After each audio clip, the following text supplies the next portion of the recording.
Oke, bismillahirrahmanirrahim. Assalamualaikum warahmatullahi wabarakatuh. Rekan-rekan media sekalian, pada hari ini saya bersama Bapak Kapolda akan mengupdate informasi berkaitan penanganan COVID-19, terutama di wilayah Kudus dan sekitarnya.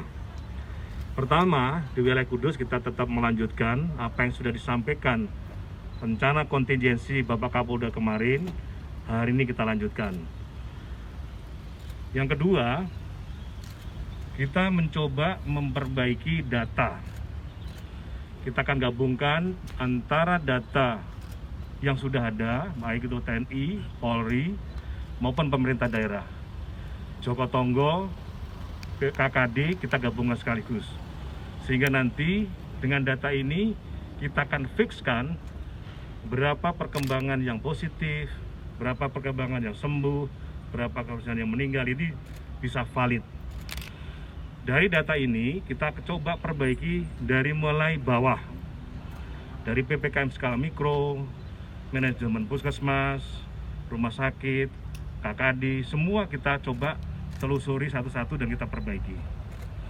Kita sudah berkolaborasi TNI, Polri, dan pemerintah daerah untuk memperbaiki ini. Yang ketiga, kami melihat ada beberapa SOP yang harus kita tekankan. SOP itu diantaranya pertama, bagaimana sih menggunakan dan melepas APD. Ini juga kita akan ingatkan kepada teman-teman nakes, sehingga ini tidak membahayakan nakes itu sendiri. SOP bagaimana nakes apabila menangani COVID di rumah sakit, SOP bagaimana mereka berada di laboratorium. Dan mulai hari ini kita akan coba cek laboratorium kita yang ada di Kudus, dan ternyata ada sedikit perlu perbaikan. Kita akan perbaiki di sana dan kita akan pasang HEPA filter di sana juga, sehingga untuk sementara dalam 2-3 hari ke depan kita akan renovasi, kita akan perbaiki. Sementara untuk pelaksanaan labnya kita akan sudah bersama dengan Undip dan Rumah Sakit Salatiga. Dengan demikian 3 hari ke depan laboratorium Kudus sudah akan aktif kembali. Berikutnya yang kita coba telusuri adalah bagaimana mekanisme pelaksanaan evakuasi. Evakuasi ini tetap berjalan, Bapak Ibu sekalian. Hari pertama, hari kedua berjalan dengan baik, dan insya Allah hari ini hari ketiga akan berjalan. Dan kita akan dari mulai kita ambil masyarakat di rumah-rumah dari desa-desanya, kemudian kita kumpulkan di Rusunawa di Kudus. Setelah mereka sekumpul cukup banyak, untuk penghematan waktu, penghematan tenaga, kita akan berangkatkan bersama-sama ke Boyolali, sehingga tidak satu bis tetapi berangkat bersama-sama, dikawal bersama-sama, sehingga penggunaan APD, kemudian pengawalan, kemudian masyarakat nakes yang mengelola dan sebagainya, ini kita bisa efisiensi. Dari beberapa evaluasi ini kita akan perbaiki terus menerus, sehingga diharapkan hari ini pelaksanaan evakuasi dapat berjalan baik dan masyarakat yang terpapar yang akan dievakuasi juga merasa nyaman. Ini beberapa update pada hari ini yang bisa saya sampaikan. Nanti secara detail teknis akan disampaikan Bapak Kapolda. Yang terakhir sekali, terima kasih kepada seluruh masyarakat Kudus dan sekitarnya yang sudah bekerja sama dengan aparat keamanan, kepada TNI, Polri, pemerintah daerah.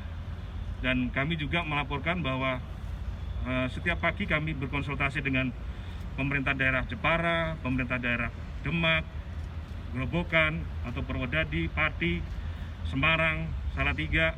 Ini kita kerjasama semua, sehingga kita harapkan ini tidak berimbas ke daerah-daerah lain. Sekali lagi saya ucapkan terima kasih atas seluruh kerjasamanya seluruh pemerintah daerah, masyarakat, tokoh agama, atau masyarakat. Mari kita perangi COVID-19 ini dengan sebaik-baiknya, sehingga ke depan kita akan hidup tenang, sehat, menatap masa depan Indonesia yang lebih baik. Silakan Bapak Kapolda. Oke, terima kasih untuk Pak Panglima. Memang TNI, Polri, dan Pemda bau-membau. Termasuk sekarang masyarakat, tokoh masyarakat wilayah Kudus sudah menyadari akan scientific problem terkait dengan COVID-19 itu sendiri. Sehingga hari ini terjadi fluktuatif masyarakat yang akan berangkat dan mau diisolasi mandiri.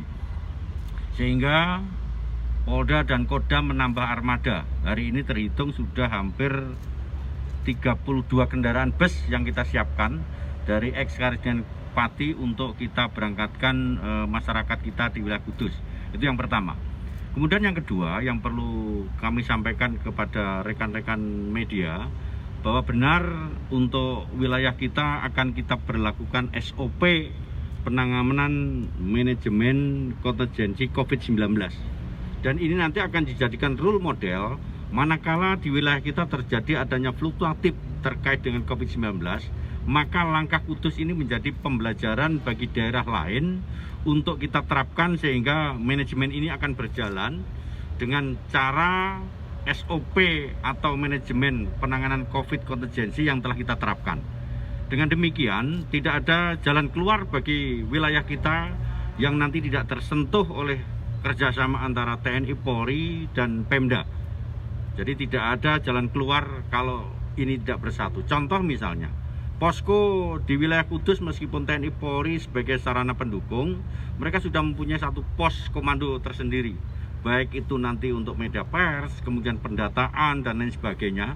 Sehingga satu komando, satu pintu, semuanya akan kita tulis nanti secara bersama-sama. Satu untuk semua, semuanya untuk satu. Kemudian yang terakhir yang kamu sampaikan kepada rekan-rekan wartawan, ini nanti kita evaluasi selama seminggu, 2 minggu. Saya yakin dan percaya bahwa langkah kita akan optimis, akan kita bisa kikis itu untuk wilayah Kudus.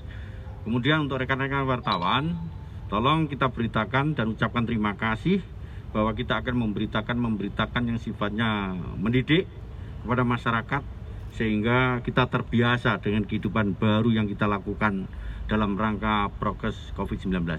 Oke, cukup. Terima kasih. Assalamualaikum warahmatullahi wabarakatuh.